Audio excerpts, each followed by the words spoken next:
Demokrasi, kata yang mungkin sering kita dengar ketika kita berbicara tentang politik, sistem pemerintahan, ataupun negara. Dikutip dari buku Membedah Demokrasi oleh Sunarso, sekitar 500 tahun sebelum Masehi, sejarah demokrasi dicatat karena ada sekelompok kecil manusia di Yunani yang mulai mengembangkan sistem pemerintahan yang memberikan kesempatan cukup besar bagi publik untuk ikut serta dalam merancang keputusan. Di antara beberapa kota yang menjalankan demokrasi di zaman Yunani kuno, yang paling terkenal adalah kota Athena. Mereka adalah kota yang dianggap sukses menjalankan demokrasi hingga akhirnya mereka tunduk di bawah kekuasaan Makedonia dalam beberapa generasi. Demokrasi terus berkembang hingga hari ini dengan berbagai dinamika yang dialaminya dan kritik-kritik yang datang kepadanya. Indonesia sendiri menerapkan sistem demokrasi dalam bernegara. Sistem kenegaraan Indonesia adalah negara kesatuan yang menganut demokrasi. Kedaulatan berada di tangan rakyat berdasarkan UUD 1945. Sebelum dilakukan amandemen, kekuasaan negara dijalankan oleh beberapa lembaga. Yang pertama, kekuasaan tertinggi diberikan rakyat kepada MPR, yang berfungsi sebagai lembaga konstitutif. Yang kedua, lembaga legislatif yaitu Dewan Perwakilan Rakyat, dan lembaga eksekutif yaitu Presiden, dan lembaga konsultatif yaitu Dewan Pertimbangan Agung, serta yudikatif yaitu Mahkamah Agung, dan juga ada auditatif yaitu sebagai badan pemeriksa keuangan. Indonesia sendiri menjadi salah satu negara dengan masyarakat mayoritas beragama muslim terbesar di dunia, dan kita negara yang menganut asas demokrasi. Maka muncul pertanyaan dalam benak kita, bagaimana demokrasi dalam Islam? Atau adakah hubungan atau keterkaitan antara demokrasi dan Islam?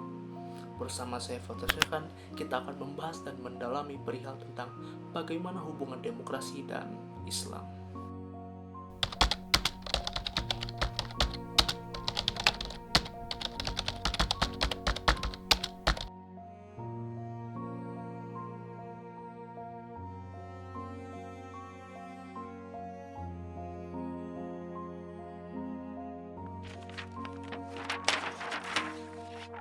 Secara etimologi, demokrasi berasal dari bahasa Yunani yang terdiri dari kata demos yang berarti rakyat dan kratos atau kratein yang berarti pemerintahan atau kekuasaan. Jadi dapat kita katakan bahwa demos kratein atau demos kratos berarti pemerintahan rakyat atau kekuasaan rakyat. Sedangkan secara istilah atau terminologi, ada banyak pendapat mengenai istilah tentang demokrasi. Namun, kita akan mengutip dari Abraham Lincoln, Presiden ke-16 Amerika Serikat.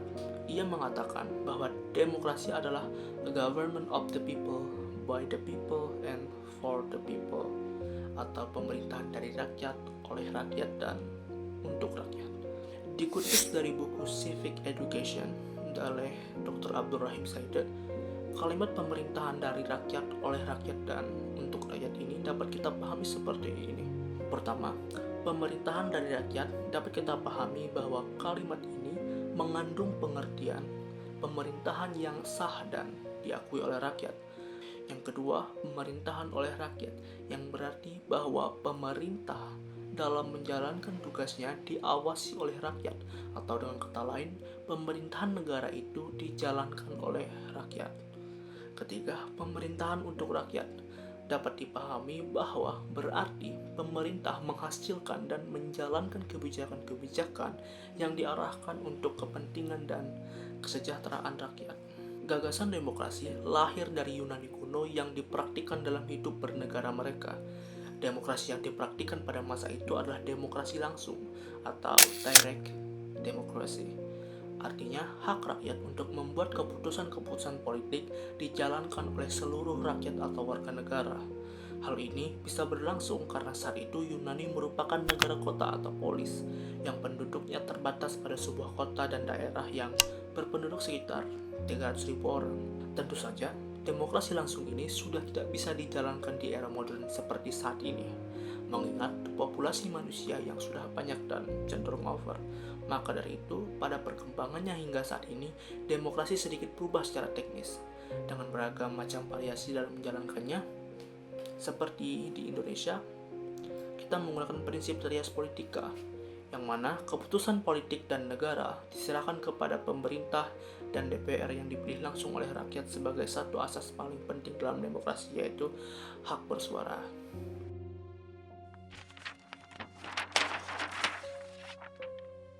Dikutip dari artikel Islam dan Demokrasi yang ditulis oleh M. Zainuddin, jika dilihat basis empiriknya, menurut Aswab Mahasin, agama dan demokrasi memang berbeda.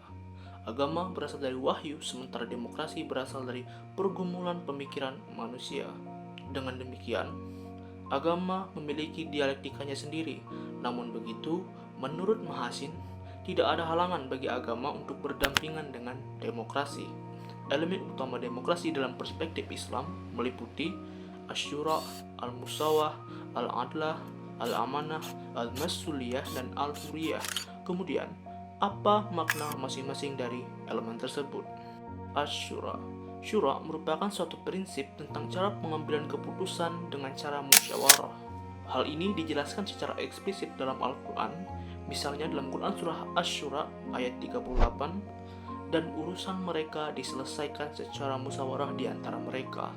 Dan dalam surah Ali Imran ayat 159 dinyatakan, dan bermusyawarahlah dengan mereka dalam urusan itu. Jelaslah bahwa musyawarah sangat diperlukan sebagai bahan pertimbangan dan tanggung jawab bersama di dalam setiap mengeluarkan keputusan. Sikap musyawarah juga merupakan bentuk dari pemberian penghargaan terhadap suara orang lain, karena pendapat-pendapat yang disampaikan menjadi bahan pertimbangan bersama. Yang kedua, Al-Adlah. Al-Adlah adalah keadilan, artinya dalam menegakkan hukum termasuk rekrutmen dalam berbagai jabatan pemerintahan harus dilakukan secara adil dan bijaksana, tidak boleh kolusi dan nepotis. Arti pentingnya penegakan keadilan dalam sebuah pemerintahan ini ditegaskan oleh Allah Subhanahu wa taala dalam beberapa ayatnya, antara lain dalam surah An-Nahl ayat 90, sesungguhnya Allah menyuruh kamu berlaku adil dan berbuat kebajikan, memberi kepada kerabat, dan Allah melarang berbuat keji, kemungkaran, dan permusuhan. Contoh lain dapat dilihat pula pada Quran surah Asy-Syura ayat 1, Al-Maidah ayat 8, An-Nisa ayat 58, dan seterusnya. Ajaran tentang keharusan mutlak melaksanakan hukum dengan adil tanpa pandang bulu ini banyak ditegaskan dalam Al-Quran. Bahkan disebutkan, sekalipun harus menimpa kedua orang tua sendiri atau karib kerabat, semua orang setara di hadapan hukum. Yang ketiga, Al-Musawah. Al-Musawah adalah kesejajaran atau egaliter. Artinya tidak ada pihak yang merasa lebih tinggi dari yang lain sehingga dapat memaksakan kehendaknya. Penguasa tidak bisa memaksakan kehendaknya terhadap rakyat, berlaku otoriter dan eksploitatif. Kesejajaran ini penting dalam suatu pemerintahan demi menghindari dari hegemoni penguasa atas rakyat. Dalam perspektif Islam, pemerintah adalah orang atau institusi yang diberi wewenang dan kepercayaan oleh rakyat melalui pemilihan yang jujur dan adil untuk melaksanakan dan menegakkan peraturan dan undang-undang yang telah dibuat. Sebagian ulama memahami al-musawah ini sebagai konsekuensi logis dari prinsip asyura dan al-adlah. Di antara dalil Al-Quran yang sering digunakan dalam hal ini adalah surat Al-Hujarat ayat 13, sementara dalil sunnahnya cukup banyak. Antara lain tercakup dalam khutbah wada dan sabda Nabi Muhammad SAW kepada keluarga Bani Hashim. Dalam hal ini, Nabi pernah berpesan kepada keluarga Bani Hashim sebagaimana sabdanya, "Wahai Bani Hashim, jangan sampai orang lain datang kepadaku membawa prestasi amal, sementara kalian hanya datang membawa pertalian nasab. Kemuliaan kamu di sisi Allah adalah ditentukan oleh kualitas takwanya." Keempat, Al-Amanah. Al-Amanah adalah sikap pemenuhan kepercayaan yang diberikan seseorang kepada orang lain. Oleh karena itu, kepercayaan atau amanah tersebut harus dijaga dengan baik. Dalam konteks kenegaraan, pemimpin atau pemerintah yang diberikan kepercayaan oleh rakyat harus mampu melaksanakan kepercayaan tersebut dengan sikap adil, sehingga Allah Subhanahu wa taala menegaskan dalam surat An-Nisa ayat 58, "Sesungguhnya Allah menyuruh kamu supaya menyampaikan amanah kepada yang berhak menerimanya, dan menyuruh kamu apabila kamu menetapkan hukum di antara manusia, hendaklah kamu menetapkannya dengan adil. Kelima, al-masuliyah. Al-masuliyah adalah tanggung jawab. Sebagaimana kita ketahui bahwa kekuasaan dan jabatan itu adalah amanah, dan kekuasaan sebagai amanah ini memiliki dua pengertian, yaitu amanah yang harus dipertanggungjawabkan di depan rakyat dan juga amanah yang harus dipertanggungjawabkan di depan Tuhan. Sebagaimana sabda Nabi, setiap kamu adalah pemimpin dan setiap pemimpin dimintai pertanggungjawabannya. Seperti yang dikatakan oleh Ibnu Taimiyah bahwa penguasa merupakan wakil Tuhan dalam mengurus umat manusia dan sekaligus wakil umat manusia dalam mengatur dirinya. Dengan dihayatinya prinsip al-masuliyah ini, diharapkan masing-masing orang berusaha untuk memberikan sesuatu yang terbaik bagi masyarakat luas. Dengan demikian, pemimpin atau penguasa tidak ditempatkan pada posisi sebagai penguasa umat, melainkan pelayan umat. Dan dengan demikian, kemaslahatan umat wajib senantiasa menjadi pertimbangan dalam setiap pengambilan keputusan oleh para penguasa, bukan sebaliknya, rakyat atau umat ditinggalkan. Keenam, al-huriyah. Al-huriyah adalah kebebasan. Artinya bahwa setiap orang, setiap warga negara, masyarakat diberi hak dan kebebasan untuk mengekspresikan pendapatnya, sepanjang hal itu dilakukan dengan cara yang bijak dan memperhatikan akhlakul karimah dan dalam rangka amar ma'ruf nahi mungkar. Maka tidak ada alasan bagi penguasa untuk mencegahnya. Bahkan yang harus diwaspadai adalah adanya kemungkinan tidak adanya lagi pihak yang berani melakukan kritik dan kontrol sosial bagi tegaknya keadilan. Jika sudah tidak lagi kontrol dalam suatu masyarakat, maka kezaliman akan semakin merajalela.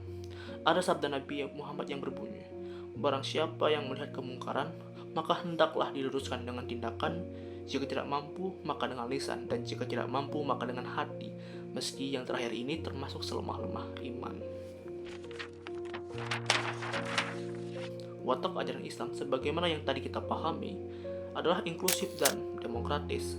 Oleh sebab itu, doktrin ajaran ini memerlukan aktualisasi dalam kehidupan konkret di masyarakat. Namun, bagaimana realitas di dunia Islam dalam sejarahnya? Dalam realitas sejarah Islam, memang ada pemerintahan otoriter yang dibungkus dengan baju Islam, seperti pada praktik-praktik yang dilakukan oleh sebagian penguasa Bani Abbasiyah dan Umayyah.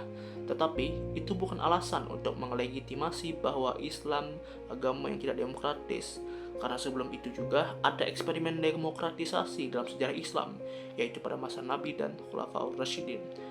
Itulah tadi pembahasan kita tentang demokrasi dan Islam. Saya Fathar Syaikan, pamit undur diri.